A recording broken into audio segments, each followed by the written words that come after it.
How much are you worth? When you hear that question, you might immediately think of annual salary, or you might think in a broader view and consider any property investments holdings, or assessing your cumulative net worth, let's say.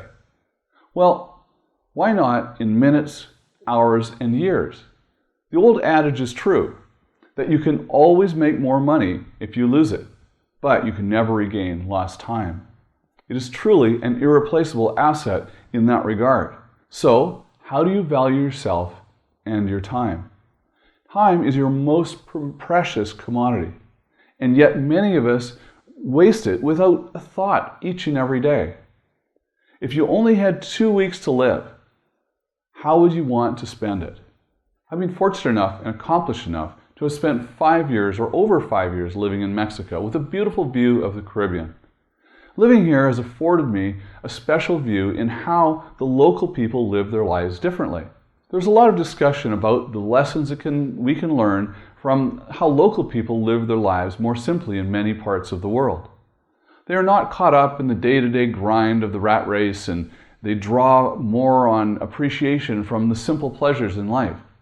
But I must point out that there are some differences that I could simply never become accustomed to. One of the biggest involves many of the Mexican people's attitude toward time.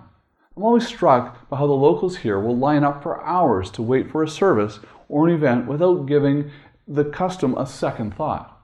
They will wait for the better portion of their day for a simple transaction at the bank or to settle an electric bill or telephone bill. I never hear one single word of complaint. This is largely because of the low wages many of them earn. They are paid so little that they don't perceive that their time is of value. It's obvious that they can't hope to earn as much with that hour that they spend in the line as a lawyer or a doctor in the United States or even in Mexico. But they are still operating under the false assumptions by believing that there is not a better use of their time that they could be making. They could be setting a path toward earning better wages or even beginning their own entrepreneurial venture. That said, I find many of the Mexicans very entrepreneurial and self-reliant in nature. I love the people. They're absolutely fantastic. The same is true for 20-year-olds at home who may feel immortal and thus not really worry about fretting away many of the hours without second thought. Look at the way you spend your own precious time. Are you one of the masses who will line up for hours every Thanksgiving or at ungodly hours just to capitalize on seizing a Black Friday deal to knock off $50 or $100 on a purchase? More often than not, that purchase is something like a television or a video camera system that is really detracting more time from the days rather than giving you more time for creating wealth or quality time with your loved ones. What else could you be doing with all of that time to help yourself get ahead? I know an amazing barbecue stand in Texas where patrons are known to line up for hours for a bite. They obviously value great barbecue over the other options that they could be spending their day doing. But to be fair, there are some pretty good barbecues in Texas. Now, I know one young man, a budding entrepreneur, who stands in that line outside as well, except he isn't doing it for himself. He arrives at 5 in the morning as the first person in line every day. He takes orders from others via his cell phone and he earns as high as a $100 premium on the orders that he takes. He's there every day that he isn't in class. And he's even begun to hire his friends to pick up shifts as well when he can't make it. He's even created his own website. His drive to succeed and be an entrepreneur is huge. But so far, he's mainly been trading his time for money. It's not such a bad idea when you're young and starting out, and therefore really not able to command a very high rate for the use of your time.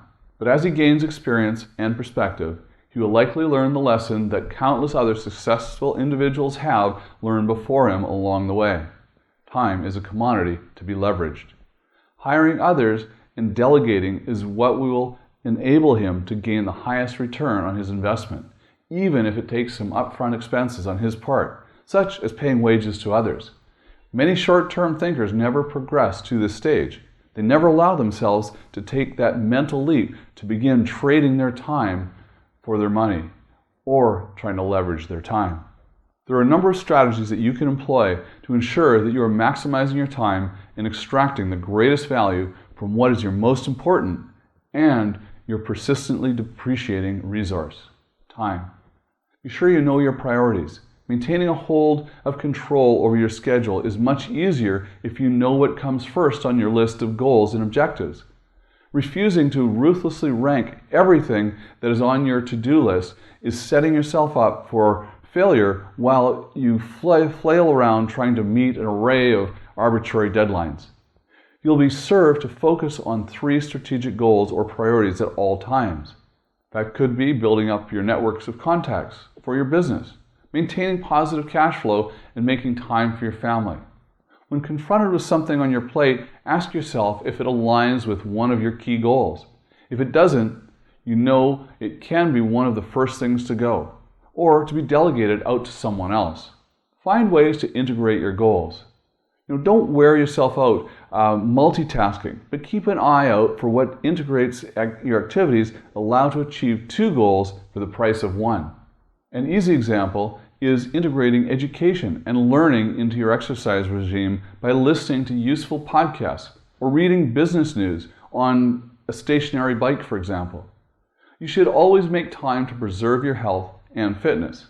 Finding ways to include other goals at the same time will make you feel much more productive about the time that you've invested.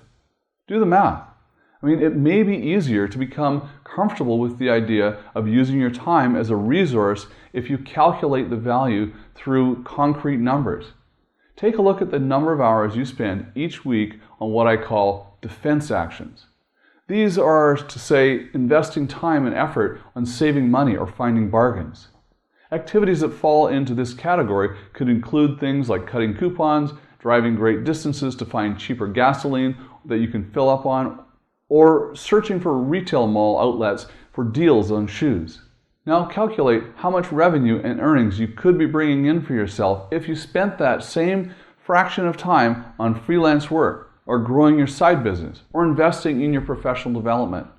While it surely makes sense to be a frugal and smart shopper, I'm willing to bet that in most cases you'll be better served by spending more time and maximizing your earning potential rather than obsessing over saving cents on the dollar. Tell me what you have learned in your experience.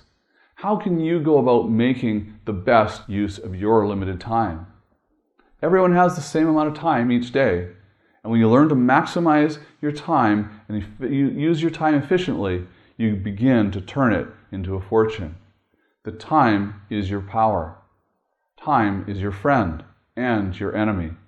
Be sure to visit my website, TonyNewmeyer.com, register to receive free trainings, articles, and more. Also, subscribe to my YouTube channel and follow me on Facebook. And remember, always live rich.